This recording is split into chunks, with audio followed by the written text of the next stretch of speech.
Hi guys, today we're going to talk about the problems of human scale and how that factors into the government's ability to effectively operate and meet the needs of its population.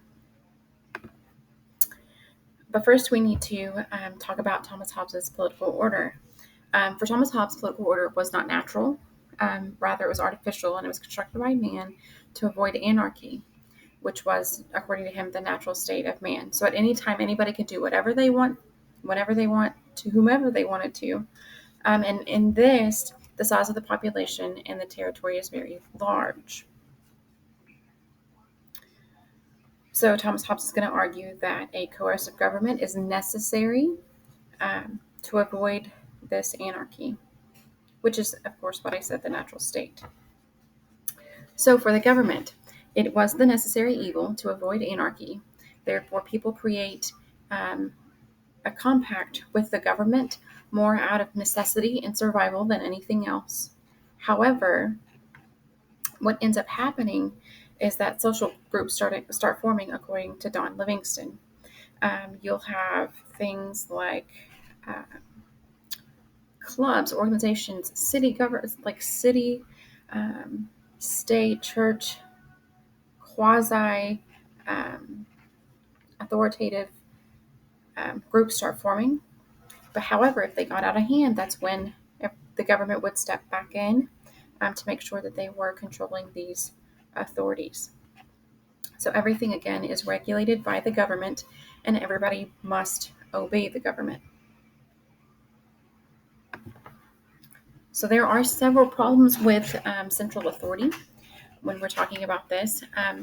People start resisting and really rebelling against the central authority.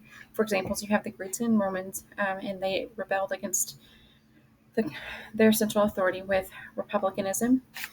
But it also happens. In other governments. In a book by Jeff Taylor entitled "Politics on a Human Scale: The American Tradition of Decentralization," he's going to argue that because the governments are the central authority, they begin to get very entangled in everyday lives of all the people. When they do this, their military is spread too thin. The military is the policing force, so their military is spread too thin.